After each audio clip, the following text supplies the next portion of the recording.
నమస్తే, welcome to K6 చర్చా కార్యక్రమం. పక్షవాతానికి అధునాతన చికిత్స గురించి తెలియజేయడానికి మనతో ఇంటర్వెన్షనల్ న్యూరాలజిస్ట్ డాక్టర్ విష్ణువర్ధన్ గారు ఉన్నారు. నమస్కారం సార్, వెల్కమ్ టు K6. నమస్తే అండి. సార్, మీ డిగ్రీలో పక్షవాతం స్పెషలిస్ట్ అని ఉంది. మొదటిసారి వినడం అంటే ఏంటి, దాని ప్రత్యేకత ఏంటి సార్? నార్మల్గా న్యూరో ఫిజిషియన్ అనేది ఒక సూపర్ స్పెషాలిటీ డిగ్రీ అండి. అంటే జనరల్ ఫిజిషియన్ తర్వాత మళ్ళీ 3 ఏళ్ల కోర్స్ చేస్తే న్యూరో ఫిజిషియన్ అన్న డిగ్రీ అనేది వస్తుంది. మనకి న్యూరో ఫిజిషియన్ డిగ్రీ వచ్చిన తర్వాత మళ్ళీ 1.5 ఇయర్ నేను నారాయణ హృదయాలయలో ఫెలోషిప్ అనేది చేయడం జరిగింది. ఈ ఫెలోషిప్ ద్వారా పక్షవాతం స్పెషలిస్ట్ అన్న డిగ్రీ వచ్చింది. ఆ తర్వాత మళ్ళీ నేను యూరోప్లో లేటెస్ట్ అడ్వాన్స్మెంట్స్ ఇన్ స్ట్రోక్ అనగా పక్షవాతంలో అధునాతన చికిత్స గురించి ఒక కోర్స్ చేయడం జరిగింది యూరోప్లో. సో దీనివల్ల పక్షవాతం స్పెషలిస్ట్ అన్న డిగ్రీ అనేది రావడం జరిగిందండి. ఓకే సార్, అసలు స్ట్రోక్ ఆర్ పక్షవాతం అంటే ఏమిటి? మనకి హార్ట్ బీట్ లబ్డబర్ కొట్టుకున్న ప్రతిసారి అన్ని అవయవాలకు అనగా బ్రెయిన్కి, కిడ్నీకి, లివర్కి అన్ని అవయవాలకు రక్త సరఫరా అనేది సాఫీగా జరుగుతుంది. మనకి నార్మల్గా హ్యూమన్ బాడీలో రక్తం అనేది బాగా పల్చగా ప్రవహిస్తూ ఉంటుంది మనకి. అయితే ఏదైనా కారణం వల్ల ఈ రక్తం చిక్కగా అయి గడ్డ కట్టినట్టయితే, అంటే క్లాట్ అయినట్టయితే కనుక దాన్ని మనము స్ట్రోక్ అంటాము. ఇదే కనుక మనకి హార్ట్లో వచ్చినట్టయితే హార్ట్ స్ట్రోక్ ఆర్ గుండెపోటు అంటాము. ఇదే గడ్డగట్టడం బ్రెయిన్లో అయినట్టయితే కనుక స్ట్రోక్ ఆర్ బ్రెయిన్ స్ట్రోక్ అని పిలుస్తూ ఉంటాము. ఓకే సార్, ముఖ్యంగా స్ట్రోక్ అనేది ఎందుకు వస్తుంటుంది? దానికి ప్రధాన కారణాలు ఏముంటాయి? అయితే మనం ఇందాక చర్చించుకున్నట్టు ఏదైనా కారణం వల్ల రక్తం పల్చగా ఉన్నది కాస్త చిక్కగా అవడం వల్ల క్లాట్ అయినట్టయితే కనుక దానివల్ల సమస్యలు అనేది ఎదురవుతూ ఉంటాయి. అయితే మనకు ఈ చిక్కగా అవ్వటము వయసు రీత్యా అవ్వచ్చు. అంటే ఒక 65-70 ఏళ్ళు పైబడ్డ వారికి ఈ పల్చగా ఉన్నటువంటి రక్తం గట్టిగా చిక్కగా అవ్వడం జరుగుతుంది. లేదా ధూమపానం, మద్యపానం బాగా అలవాటు ఉన్న వారికి వాళ్ళకు కూడా పల్చగా ఉన్నటువంటి రక్తం చిక్కగా అవ్వడము, దానివల్ల స్ట్రోక్ రావడము, దానివల్ల రక్తం క్లాట్ అవ్వడం అనేది జరుగుతూ ఉంటుంది.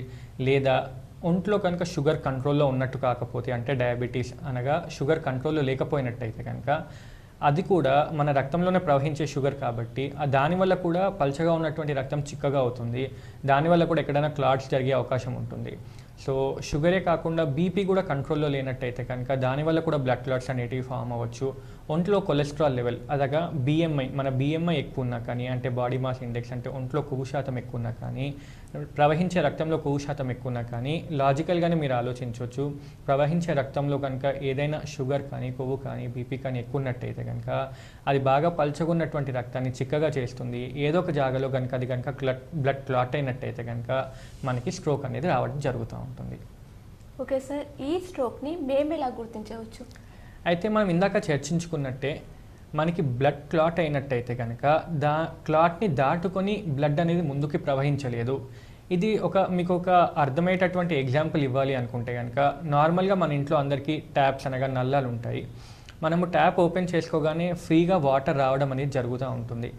ఆ ఫ్రీగా వాటర్ వచ్చేటటువంటి పైప్లో ఏదైనా అడ్డుపడినట్టయితే కనుక, అది రాయి కానివ్వండి ఇంకేదైనా కానీ అడ్డుపడినట్టు అయితే కనుక ఆ వాటర్ అనేది సాఫీగా పైప్ దాకా అనగా ట్యాప్ దాకా రావడం అనేది ఆగిపోతుంది. మనకి ఆగి రావడము లేకుంటే రాకపోవడం అనేది వాటర్ జరుగుతుంది. బ్రెయిన్లో జరిగేది కూడా ఇంతే. ఆ రక్తనాళంలో కనుక ఎక్కడైనా బ్లడ్ క్లాట్ అయినట్టయితే కనుక ఆ క్లాట్ని దాటుకొని ముందుకి బ్లడ్ అనేది వెళ్ళదు. సో ముందు ఉన్నటువంటి నరాలకి ఆ బ్లడ్ కానీ, బ్లడ్లో ఉన్నటువంటి ఆక్సిజన్ కానీ, బ్లడ్లో ఉన్నటువంటి ఫుడ్ మెటీరియల్ అంటే గ్లూకోజ్, మనం తిన్నటువంటి గ్లూకోజ్ మెటీరియల్ కానీ ఆ బ్లడ్ క్లాట్కి దూరంగా ఉన్నటువంటి నరాలకి అందకపోవడం ద్వారా ఆ నరాలకి ఆక్సిజన్ లేక, గ్లూకోజ్ లేక చనిపోవడం జరుగుతుంది. ఆ చనిపోవడం వల్లనే ఆ నరాలు చేసేటటువంటి పని ఇంతకుముందు ఏదైతే ఉండేనో, ఒకవేళ ఆ నరాలే కనుక మన చేతిని కంట్రోల్ చేసేటటువంటి నరాలు అనుకోండి, ఇప్పుడు ఆ నరాలకి షుగర్ అందకపోవడం వల్ల, ఆ నరాలకి గ్లూకోజ్ అందకపోవడం వల్ల అవి చనిపోవడం ద్వారా మనకి చెయ్యి అనేది పక్షవాతం వస్తుంది. అంటే చెయ్యి లేవలేకపోవడం అవుతుంది. అదే నరాలు కనుక మనకి చూపు మెయింటైన్ చేసేటటువంటి నరాలు, అంటే మీరు ఏదైనా చూస్తే బ్రెయిన్కి అర్థం కావడానికి కొన్ని నరాలు అనేటివి ఉంటాయి.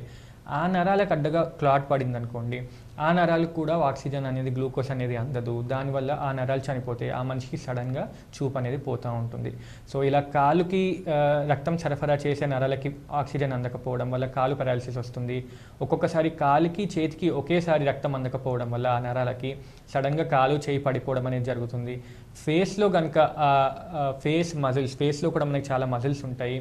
ఆ కండరాలకి సప్లై చేసేటటువంటి నరాలకి ఆక్సిజన్ అందకపోతే కూడా మనకి ఆ కండరాలు కూడా పెరాలసిస్లోకి వెళ్ళిపోతాయి. అంటే ఫేస్ అనేది వంకరగా, అంటే ముఖం అనేది వంకరగా వెళ్ళడం జరుగుతూ ఉంటుంది.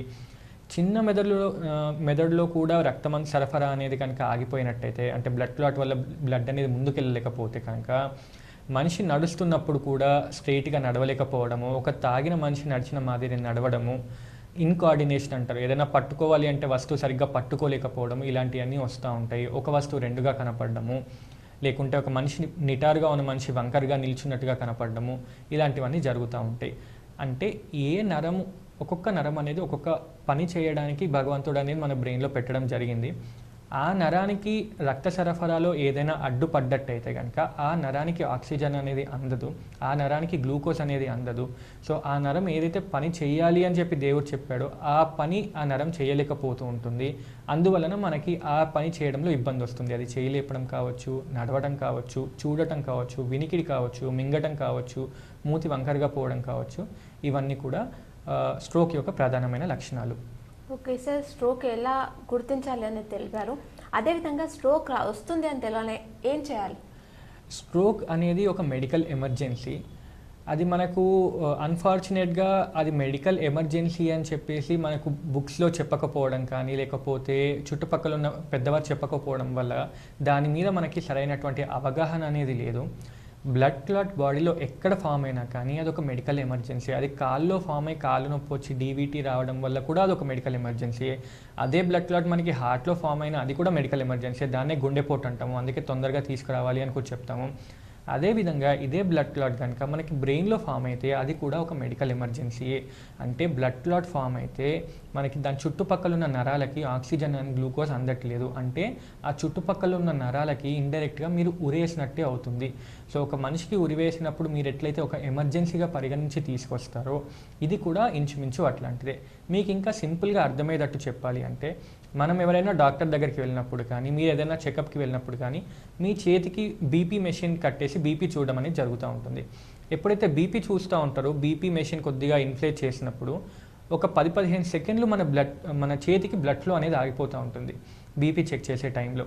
ఆ టైంలోనే మనకి రక్త సరఫరా ఆగినప్పుడు చేతికి తిమ్మిర్లు రావడము, చేయి కొద్దిగా నంబుగా అవ్వడము అనిపిస్తుంటుంది. అంటే ఒక 10-15 సెకండ్లు రక్తం అందకపోతేనే మన చేతికి తిమ్మిర్లు, స్పర్శ తక్కువ అవ్వడం ఇలా అయినప్పుడు బ్రెయిన్కి ఒక నిమిషము, ఒక గంట, ఒక 4 గంటలు బ్లడ్ సప్లై అందకపోతే ఆ నరాలు ఏ రేంజ్లో దెబ్బతింటాయి అనేది మీరు అర్థం చేసుకోవచ్చు.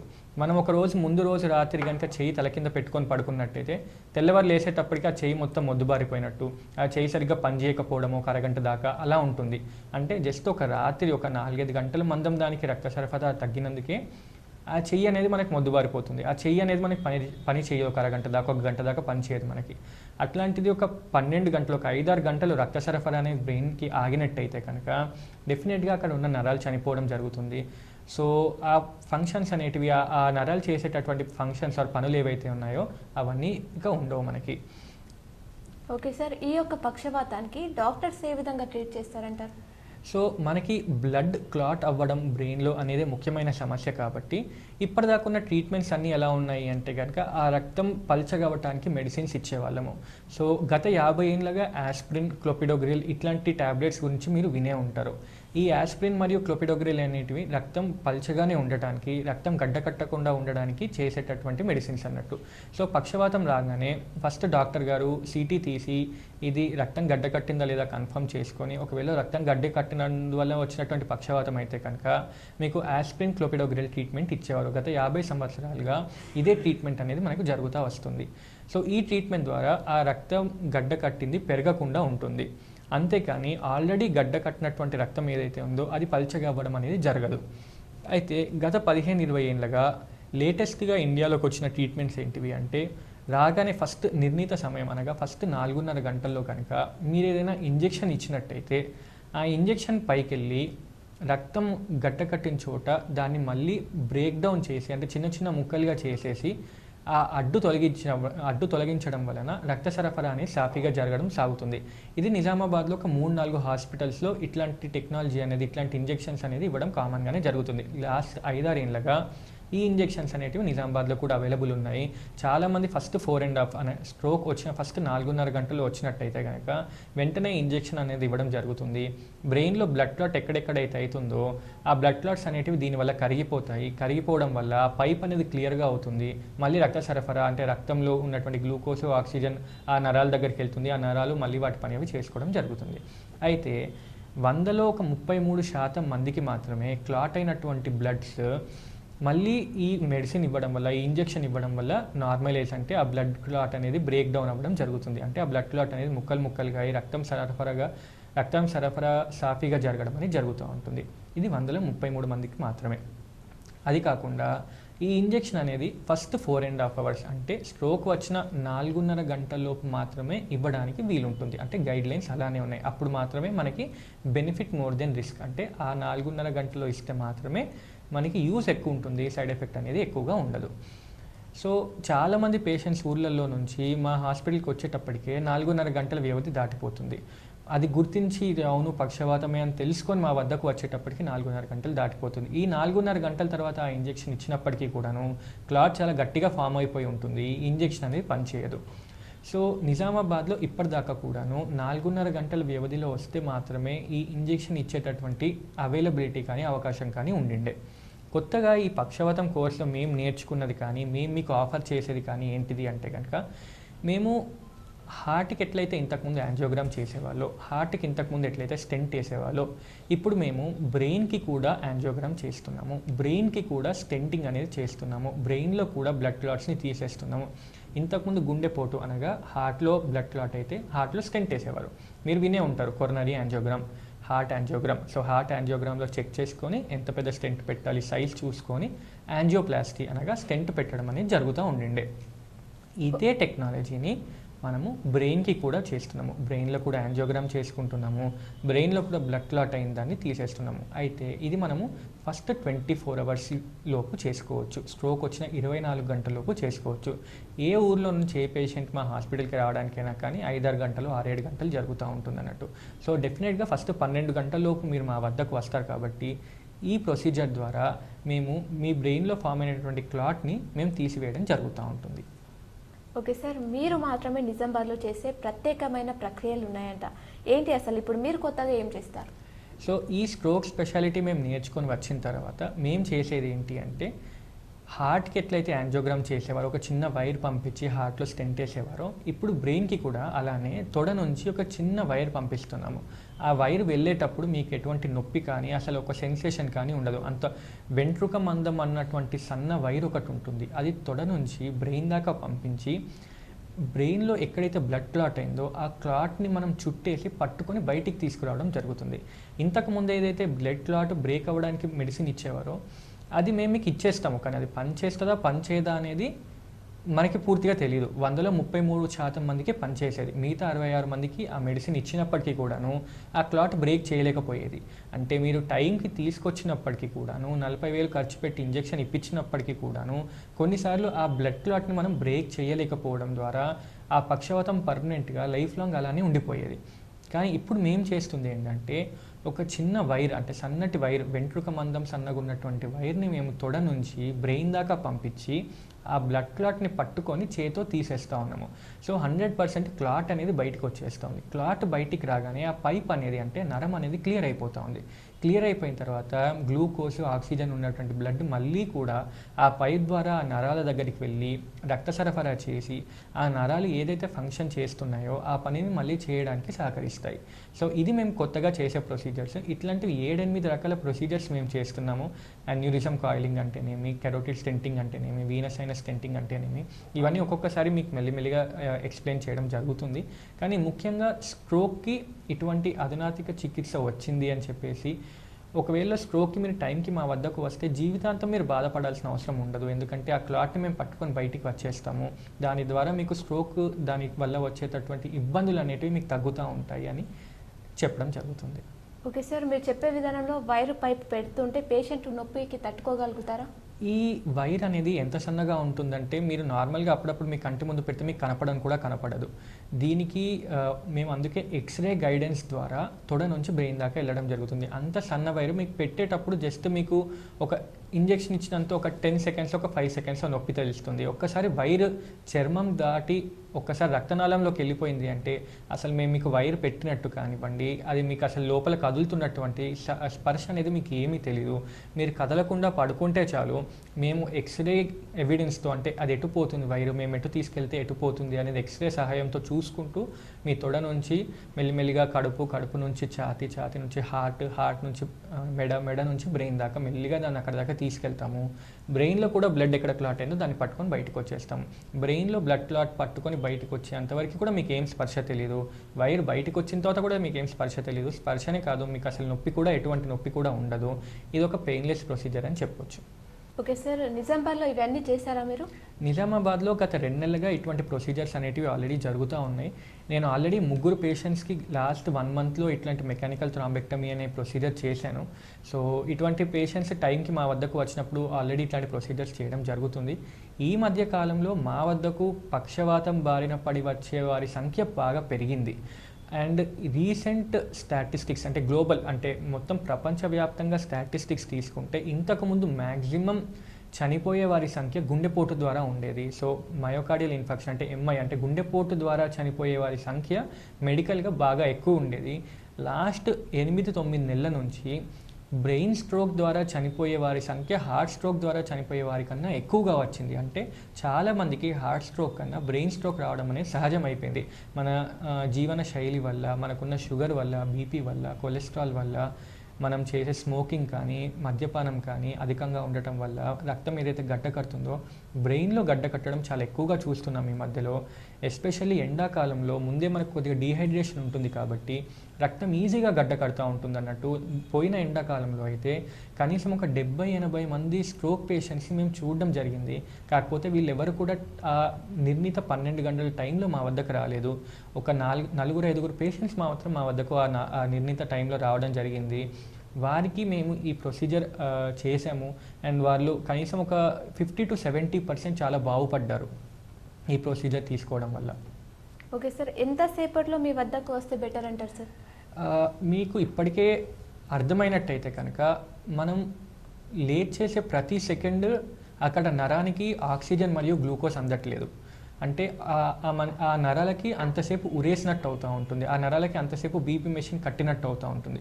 సో మీరు మా దగ్గరికి ఎంత తొందరగా వస్తే అంత తొందరగా ఆ నరాలకి మళ్ళీ మేము ఆక్సిజన్ గ్లూకోజ్ అందింపజేయడం అనేది జరుగుతూ ఉంటుంది. సో మీరే లాజికల్గా ఆలోచించుకున్నట్టయితే కనుక 2 గంటల దాకా నరాలకి ఆక్సిజన్ లేకున్నా గ్లూకోజ్ లేకున్నా ఓర్చుకునే శక్తి ఉంటుంది.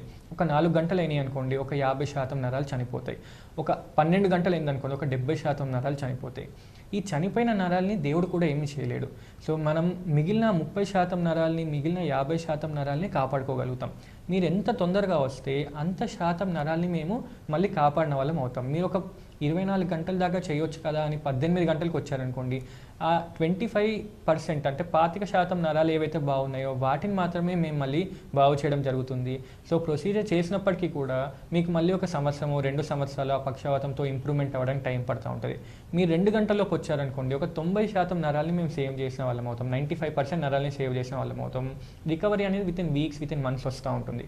మీరు మా వద్దకి ఎంత అర్లీగా వస్తే మేము అన్ని నరాల్ని సేవ్ చేయవచ్చు, అంత తొందరగా క్లాట్ తీసేయవచ్చు, అంత తొందరగా ఆక్సిజన్ సరఫరా అనేది బ్రెయిన్కి వెళ్ళడం జరుగుతుంది, అంత తొందరగా మీకు రికవరీ అనేది, అంత తొందరగా మీరు బ్యాక్ టు నార్మల్ లైఫ్కి వెళ్ళిపోయే అవకాశం ఉంటుంది. ఒక్కసారి 18 గంటలు 24 గంటల టైం దాటితే మేము మీకు ఇచ్చే బెనిఫిట్ చాలా తక్కువగా ఉంటుంది. దాని ద్వారా మీరు జీవితాంతం మళ్ళీ బెడ్ బౌండ్ అవ్వడము, వీల్ చైర్ బౌండ్ అవ్వడము, లేకుంటే ఒక సైడ్ కూర్చోవడము, ఇలాంటివన్నీ జరుగుతూ ఉంటాయి. ఓకే సార్, ఇదంతా ప్రాసెస్ కూడా హైదరాబాద్ వెళ్ళి చేసుకుంటే బెటర్ అంటారా, ఇక్కడే ఉండి చేసుకుంటే ఇంకా బెటర్ అంటారా? ఓకే, ఈ పార్ట్కే మనకి లాజికల్గా కొద్దిగా అర్థం అవుతూ ఉంటుంది. మనం వేస్ట్ చేసే ప్రతి సెకండ్ వల్ల బ్రెయిన్లో ఒక 10-15 నరాలు చనిపోతూ ఉంటాయి.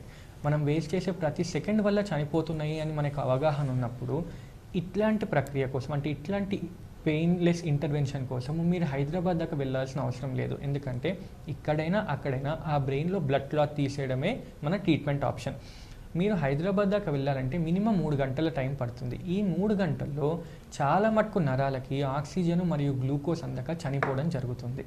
సో ఇలా చనిపోవడం ద్వారా వాళ్ళు హైదరాబాద్కి వెళ్ళిన తర్వాత వాళ్ళు బ్లడ్ క్లాట్ తీసేసినప్పటికీ కూడాను చనిపోయిన నరాలను ఎవరు ఏం చేయలేరు. మిగిలిన 25% 30% నరాలనే బాగు చేయడం జరుగుతుంది. సో డెఫినెట్గా ఇక్కడికన్నా అక్కడ ట్రీట్మెంట్ ఆప్షన్స్ బెటర్గా ఉంటాయి. ఇక్కడికన్నా అక్కడ ఎక్స్పీరియన్స్డ్ వాళ్ళు బెటర్గా ఉంటారు. కాకపోతే మెడికల్ ఎమర్జెన్సీస్, గుండెపోటు కానివ్వండి, బ్రెయిన్ స్ట్రోక్ కానివ్వండి, ఇంకేదైనా మెడికల్ ఎమర్జెన్సీస్ కోసము దగ్గరలో ఉన్న హాస్పిటల్లో మీరు ట్రీట్మెంట్ తీసుకొని దాని తర్వాత మీరు ఒకవేళ వెళ్ళాలి అనుకుంటే కనుక వెళ్తే బెటర్. కానీ డెఫినెట్గా స్ట్రోక్కి నేను ఖచ్చితంగా చెప్పగలుగుతాను, మీరు అక్కడికి వెళ్ళి ఆ బ్లడ్ క్లాత్ తీయించుకునే కన్నా ఇంకెక్కడికో వెళ్ళి మీకు దగ్గరలో ఉన్న హాస్పిటల్లో కనుక బ్లడ్ క్లాత్ తీయించేసుకున్నట్టయితే కనుక నరాలకి మళ్ళీ రక్తం అనేది, గ్లూకోజ్ అనేది, ఆక్సిజన్ అనేది అందుతుంది. డెఫినెట్గా మీకు ఇంప్రూవ్మెంట్స్ అనేది నిజామాబాద్లో మీకు దగ్గరగా ఉన్న హాస్పిటల్లో చేయించుకుంటే చాలా బెటర్గా ఉంటుంది. మీరు ఇంకెక్కడో హైదరాబాద్కో ఇంకెక్కడికో వెళ్ళి చేయించుకునే దానికన్నా కూడా. ఓకే, అంటే టైం ఏదైతే దగ్గరలో ఉంటుందో టైం తక్కువ తీసుకునే హాస్పిటల్కి వెళ్తే చాలా బెటర్ అనేది మా ఒపీనియన్. ఓకే సార్, అలాగే ఈ ప్రక్రియకి మొత్తం కాస్ట్ ఏ విధంగా ఉంటుంది? ఈ ప్రక్రియ అనేది రీసెంట్గా ఇండియాలోకి వచ్చినటువంటి ప్రక్రియ. ఇన్ని రోజులు గత 5-10 ఏళ్ళు, ఒక 10 ఏళ్ళగా కూడా వెస్టర్నైజ్డ్ కంట్రీస్ అంటే యూఎస్ కానివ్వండి, యూకే కానివ్వండి, ఇంగ్లాండ్ కానివ్వండి, ఇక్కడ బాగా జరుగుతూ ఉండే. ఇప్పుడు మనం వాడే పరికరాలు కూడా ఏవైతే ఉన్నాయో అవన్నీ యూఎస్ఏ, యూకే నుంచి ఇంపోర్ట్ చేసుకొని చేస్తున్నటువంటి పరికరాలు. అంటే వెంట్రుక మందం సన్నగా ఉన్నటువంటి వైర్ కానివ్వండి, తొడ నుంచి పైదాకా వెళ్ళేటటువంటి షీట్ కానివ్వండి, ఇవన్నీ కూడాను ఇంపోర్ట్ చేసుకుంటున్నటువంటి మెటీరియల్. ఇప్పుడు ఇండియన్ కంపెనీస్ అనేటివి ఇవన్నీ మ్యానుఫ్యాక్చర్ చేయడం జరుగుతుంది. సో ప్రస్తుతము ఇదే మెకానికల్ థ్రాంబెక్టమీ, అంటే ఈ ప్రొసీజర్ పేరు మెకానికల్ థ్రాంబెక్టమీ అంటారు. బ్రెయిన్లో ఉన్న క్లాట్ని తీసే ప్రక్రియ పేరు. ఇదే ప్రక్రియ మీరు హైదరాబాద్లో చేయించుకుంటే కనీసం 4.5 నుంచి 5 లక్షలు అయ్యే అవకాశాలు ఉంటాయి. మనము నిజామాబాద్లో అరౌండ్ 1.5 to 2 lakhsలో ఈ ప్రొసీజర్ అనేది మనం చేస్తున్నాము. మనకి అర్ధాంతరంగా హాస్పిటల్కి వచ్చినప్పుడు పక్షవాతానికి 1.5 లక్షలు కట్టు, 2 లక్షలు కట్టు, లేకుంటే కష్టమవుతుంది అని చెప్తే వినడానికి నెంబర్ పెద్దగా ఉండొచ్చు. కానీ ఒక్కసారి నరం అనేది రికవర్ అవుతుంది అనుకుంటే అంతే తొందరగా మీరు హాస్పిటల్ నుంచి డిశ్చార్జ్ అవుతారు, అంతే తొందరగా ఇంటికి వెళ్ళిపోతారు. అండ్ రెండోది, ఒకవేళ ఈ ప్రొసీజర్ చేయించుకోకపోవడం వల్ల కాస్ట్లీ ఉంది అనుకున్నట్టయితే కనుక, నరాలు కనుక బాగా చనిపోయినట్టయితే డీకంప్రెసివ్ క్రేనియాటమీ అనే సర్జరీ ఒకటి పక్షవాతానికి చేయడం జరుగుతుంది. గత 20-30 ఏళ్ళగా నిజామాబాద్లో అట్లాంటి ప్రొసీజర్స్ జరుగుతూనే ఉన్నాయి. సో పక్షవాతం వచ్చిన తర్వాత బ్రెయిన్లో ఏదైతే వాపు వస్తుందో ఆ వాపు తట్టుకోలేక బ్రెయిన్ కుచించుకపోవడం జరుగుతుంది. ఇలా కుచించుకోకపోకుండా ఉండడానికి ఈ సర్జరీ అనేది చేయాలి. ఆ సర్జరీ అనేది మనిషిని బయటికి తీసుకొస్తుంది, కానీ ఆ నరాలు, చనిపోయిన నరాలను ఎట్లాగో బయటికి తీసుకురాలేదు. దీనికైనా కానీ మళ్ళీ అంతే ఖర్చు అవుతుంది. సో మనము ఈ ప్రొసీజర్కి డబ్బులు ఒకవేళ ఖర్చు అయినా కానీ, ఒకవేళ ఒక నరం బతుకుతుంది, ఆ నరం బతకడం వల్ల మనిషి మళ్ళీ అతని పని అతను చేసుకోగలుగుతాడు అనుకుంటే డెఫినెట్గా ఈ ప్రొసీజర్కి మనీ పెట్టొచ్చు అనేది మా అభిప్రాయము. హైదరాబాద్లో అయ్యే కాస్ట్తో పోలిస్తే 30% కాస్ట్ తగ్గించేసి 1/4 or 1/3 కాస్ట్తోనే ఈ ప్రొసీజర్ అనేది మనకు నిజామాబాద్లో చేయడం జరుగుతుంది. ఓకే సార్, అలాగే అసలు ఈ స్ట్రోకే రాకుండా జాగ్రత్తలు ఏముంటాయి తీసుకోవడానికి? సో మీకు ఇప్పటికే కొద్దిగా అర్థమై ఉండొచ్చు, పల్చగా ఉన్నటువంటి రక్తం చిక్కగా అవ్వకుండా అయ్యే ప్రతి పని మనం చేసుకోవచ్చు. ఫర్ ఎగ్జాంపుల్ మనకి ఎరోబిక్ ఎక్సర్సైజెస్ అంటారు, రన్నింగ్ అంటారు, స్విమ్మింగ్ అంటారు. ఈ రన్నింగ్లో, స్విమ్మింగ్లో, ఈ ఎరోబిక్ ఎక్సర్సైజెస్లో మనకి ఏమవుతూ ఉంటుంది, మనం ఎగురుతున్న కొద్దీ, మనం దుంకుతున్న కొద్దీ, మనం స్విమ్మింగ్ చేస్తున్న కొద్దీ రక్త ప్రసరణ ఫాస్ట్గా వెళ్తుంది, రక్తం పల్చగానే ఉంటుంది ఎప్పటికీ కూడాను. అలానే ఏదైనా కొవ్వు కానీ, షుగర్ కానీ రక్తంలో ఉన్నట్టయితే మనం చేసే ఎక్సర్సైజెస్ వల్ల, ఏరోబిక్ ఎక్సర్సైజెస్ వల్ల అదంతా కూడా బాడీ ఎనర్జీగా మారిపోయి, అంటే అదంతా కరిగిపోయి ఎనర్జీగా మారిపోయి మనకు రక్తం అనేది సాఫ్గా అయిపోయి, రక్తం అనేది పల్చగా అయిపోయి మనకి స్ట్రోక్ రాకుండా మనకి హెల్ప్ అవుతూ ఉంటుంది. అదేవిధంగా షుగర్ అనేది కంట్రోల్లో ఉన్నట్టయితే కనుక, బీపీ అనేది కంట్రోల్లో ఉన్నట్టయితే కనుక, అదే మనకు కొలెస్ట్రాల్ లెవెల్ కూడా కంట్రోల్లో ఉన్నట్టయితే కనుక మళ్ళీ రక్తం అనేది పల్చగానే ఉంటుంది, దానంతట అది గట్టిగా చిక్కగా అయ్యే అవకాశం ఉండదు. అదేవిధంగా మనము ధూమపానానికి కానీ, మద్యపానానికి కానీ ఎప్పుడు కూడా ఎడిక్ట్ అనేది అవ్వకూడదు. ఎప్పుడో ఒకసారి చేశారంటే ఒక అర్థం ఉంటుంది, కానీ దానివల్ల మనకు ఒక ప్రాబ్లం వచ్చే అంత మోతాదులో మనం తీసుకుంటున్నాము అంటే ఎక్కడో మనలోనే ఫాల్ట్ ఉన్నట్టు. సో మద్యపానానికి, ధూమపానానికి కూడా మనం చాలా దూరంగా ఉండాలి. అవి కూడా దూరంగా ఉన్నట్టయితే కనుక రక్తం పల్చగానే ఉంటుంది, రక్తం మళ్ళీ గడ్డగట్టే అవకాశాలు తక్కువగా ఉంటాయి. సో ఈ చిన్న చిన్న విషయాలు, రొటీన్గా ఎక్సర్సైజెస్ చేసుకోవడము, ఫిజియోథెరపీ చేసుకోవడము, నడవటము, అండ్ షుగర్ కంట్రోల్లో ఉండటము, బీపీ కంట్రోల్లో ఉండటము, ఒంట్లో కొలెస్ట్రాల్ లెవెల్ కంట్రోల్లో ఉండటము, అండ్ మన ధూమపానానికి, మద్యపానానికి దూరంగా ఉండటము, ఇట్లాంటి చిన్న చిన్న ప్రక్రియలు చేసుకోవడం వలన మనము ఈ స్ట్రోక్కి లేదా ఈవెన్ గుండెపోటు కూడా చాలా దూరంగా ఉండొచ్చు అనేది మా అభిప్రాయం. ఓకే ఓకే సార్, ఫైనల్గా ఒక మాట చెప్పమంటే ఏం చెప్తారు? స్ట్రోక్ అనేది ఒక మెడికల్ ఎమర్జెన్సీ. స్ట్రోక్ అనేది ఒక మనిషికి వచ్చే ఇబ్బంది కాదు, ఒక మనిషికి వచ్చే ప్రాబ్లం కాదు. స్ట్రోక్ అనేది ఒక మొత్తం ఫ్యామిలీకి వచ్చేటటువంటి ప్రాబ్లము. ఒకవేళ bread winner of the family అంటే మన నాన్నగారే ఉన్నారనుకోండి, లేకుంటే ఇంటికి పెద్ద ఉన్నారనుకోండి, ఇంటి పెద్ద అంటే డబ్బు తీసుకొచ్చే పెద్ద మనిషికి కనుక స్ట్రోక్ వచ్చినట్టయితే కనుక అతన్ని ఒక 10-15 రోజులు హాస్పిటల్లో ఉంచాల్సిన అవసరం పడుతుంది. అతన్ని చూసుకోవడానికి ఇంటిల్లిపాది తన పనుల్ని వదులుకోవాల్సిన అవసరం పడుతుంది. ఇది మేము రొటీన్గా చూస్తూ ఉంటాము. అంటే పేషెంట్స్ మాకు ఒక పేషెంట్ నాకు ఓపెన్గా చెప్పింది ఏంటంటే, సార్ మనిషి చనిపోతే కనుక గుండెపోటుతోనే చనిపోవాలి సార్, బ్రెయిన్ స్ట్రోక్తో చనిపోకూడదు. గుండెపోటు వస్తే అప్పటిదప్పుడు మనిషి చనిపోతాడు సార్, అయిపోతుంది. బ్రెయిన్ స్ట్రోక్ వచ్చినట్టయితే నెలల తరబడి బెడ్ పైనే ఉంటాడు సార్, మేము అసలు పనులకు వెళ్ళలేకపోతున్నాము, అట్లా అని చెప్పి ఆయన వదులుకోలేకపోతున్నాము. ఇట్టిల్లిపాది ఆయన దగ్గర చూసుకుంటాను, ఏదో రోజు ఆయన నడుస్తాడు అని ఒక చిన్న ఆశ సార్ మాకు. సో మేము ఆయన పక్కనే ఉంటున్నాము, 2-3 జాబ్ వదిలేసుకున్నాము అని చెప్పేసి. సో ఆయన సంపాదన తగ్గుతుంది. అట్లా అని చెప్పి ఆయనను చూసుకోవడానికి ఒక కేర్ టేకర్ని పెట్టినా కానీ, లేకుంటే మనమే పనులు ఆపుకొని వాళ్ళని చూసుకున్నా కానీ, సో ఒక మొత్తం ఇంటిల్లిపాది కూడాను ఆ స్ట్రోక్ పేషెంట్ని చూసుకోవడానికి డెడికేట్ అవ్వాల్సిన అవసరం పడుతున్నట్టు ఉంటుంది. సో ఈ స్ట్రోక్ని మనం మెడికల్ ఎమర్జెన్సీగా పరిగణించడం మనం నేర్చుకోవాలి. అంటే ఇది ఒక ఎమర్జెన్సీ అని మనకు అర్థం కావాలి. చాలామంది ఊళ్ళలో తెల్లవారుజామున 5కి 6కి మా దగ్గరికి వస్తూ ఉంటారు. ఎప్పుడు వచ్చిందంటే నిన్న రాత్రి తిన్నాక వచ్చింది సార్ అంటారు. మరి ఎందుకు తెలియదు అంటే, సార్ ఇక రాత్రి ఏమొస్తామని చెప్పి తెల్లవారుజామున వచ్చాము అంటారు. అంటే పాపం వారికి తెలియదు, ఇంత డిలే చేయడం వల్ల ఇన్ని నరాలు చనిపోయినాయి. ఈ నరాలు చనిపోవడం వల్ల ఇప్పుడు మేము అది వెనక్కి తెచ్చుకోలేము, ఇప్పుడు మేము చేసే పరిస్థితుల్లో ఏం లేమని పాపం వాళ్ళకి తెలియదు. సో ముఖ్యంగా ఇన్ఫర్మేషన్ అనేది నాకు ఇవ్వడం అనేది నాకు చాలా ముఖ్యం అనిపిస్తుంది. కనీసం ఒక 100 మందికి 1000 మందికి తెలిసినా కానీ, ఒక 10 ప్రాణాలు కాపాడినా కానీ మేము చేసిన కోర్స్కి ఏదో ఒక సాటిస్ఫాక్షన్ అనేది మాకు ఉంటుంది. సో ఫస్ట్ థింగ్, స్ట్రోక్ అనేది ఒక medical emergency. Second thing, stroke అనేది ఒక మనిషికి వచ్చే జబ్బు కాదు, ఒక ఇంటిల్లిపాదికి వచ్చేటటువంటి జబ్బు. మూడోది, మన చుట్టుపక్కల్లోనే స్ట్రోక్కి మంచి ట్రీట్మెంట్ ఇచ్చే ఫెసిలిటీ ఉన్నది అన్నప్పుడు మనం దాన్ని వినియోగించుకోవడం అనేది దేవుడిచ్చిన వరంగా మనం భావించాలి. ఇంతకు ముందంటే మీరు హైదరాబాద్ దాకా వెళ్ళాల్సిన అవసరం పడేది, అంబులెన్స్ పట్టుకోవాల్సిన అవసరం పడేది, ఆక్సిజన్ ఉన్నటువంటి అంబులెన్స్ పట్టుకోవాల్సిన అవసరం పడేది. హైదరాబాద్ మన కొత్తూరు, అక్కడ ఎక్కడికి వెళ్ళాలి, మన మాట నడుస్తుందా నడవదా, ఇట్లాంటి డైలమాస్ మనకు 100 ఉంటాయి. ఇప్పుడు మీ ఊర్లో మీ ఇంటి దగ్గరలలో స్ట్రోక్ ట్రీట్మెంట్ అనేది జరుగుతూ ఉంటుంది. మన ఫ్యామిలీలో ఒక్కరిని స్ట్రోక్ బార్ నుంచి మనం కాపాడినా కానీ కొద్ది గొప్ప పుణ్యం కట్టుకున్న వాళ్ళం అవుతాము. సో ఇఫ్ ఎట్ ఆల్ ఒక పేషెంట్కి ఇందాక మనం అనుకున్నటువంటి లక్షణాలు అర్ధాంతరంగా కాలు చేయి పడిపోవడము, అర్ధాంతరంగా మూతి వంకరగా పోవడము, అర్ధాంతరంగా మాట నత్తిగా రావటము, మాట్లాడలేకపోవటము, నడుస్తుంటే ఇంబ్యాలెన్స్గా ఉండటము, ఇలాంటిది ఏదైనా కానీ సడన్గా జరిగినప్పుడు ఫస్ట్ మీ మనసుకు రావాల్సింది స్ట్రోక్. ఈ మనిషికి బ్రెయిన్లో బ్లడ్ క్లాట్ అయింది. ఈ బ్లడ్ క్లాట్ని మనం ఎంత తొందరగా తొలగిస్తే అంత తొందరగా ఈ మనిషి అతను నార్మల్ లైఫ్కి రాగలుగుతాడు. సో ఇక్కడున్న ఎవరైనా న్యూరో ఫిజిషియన్ దగ్గరికి వెళ్ళినా, లేదా నేను విజయ హాస్పిటల్ ఖలీల్వాడి నిజామాబాద్లో పనిచేస్తూ ఉన్నాను, ఈ హాస్పిటల్కి మీరు వచ్చినట్టయినా కానీ ఆ బ్లడ్ క్లాట్ని మేము ఏదో విధంగా అయితే ఫస్ట్ 4.5 అవర్స్లో అయితే మెడికల్గా ఏదైనా మెడిసిన్ ఇచ్చేసి కరిగించడానికో, లేదా 4.5 అవర్స్ టు 12 అవర్స్లో ఒక చిన్న వైర్ ద్వారా పైప్ ద్వారా క్లాట్ని తీసేయడానికో మా వంతు కృషి మేము చేసి ఆ క్లాట్ని బయటకు తీసేయడం అనేది జరుగుతుంది. దాని తర్వాత కొద్దిగా రక్తం పల్చబడే మెడిసిన్స్ ఇచ్చి ఫిజియోథెరపీ ఇచ్చేసి ఆ పర్సన్ని తన బ్యాక్ టు నార్మల్సీ అంటే బ్యాక్ టు హిస్ నార్మల్ లైఫ్కి తీసుకురావడం జరుగుతుంది, డిశ్చార్జ్ చేయడం అనేది జరుగుతూ ఉంటుంది అన్నట్టు. ఓకే సార్, బ్రెయిన్ యాంజియోగ్రమీ అంటే ఏంటి, దానివల్ల యూజెస్ ఏముంటాయంటారు?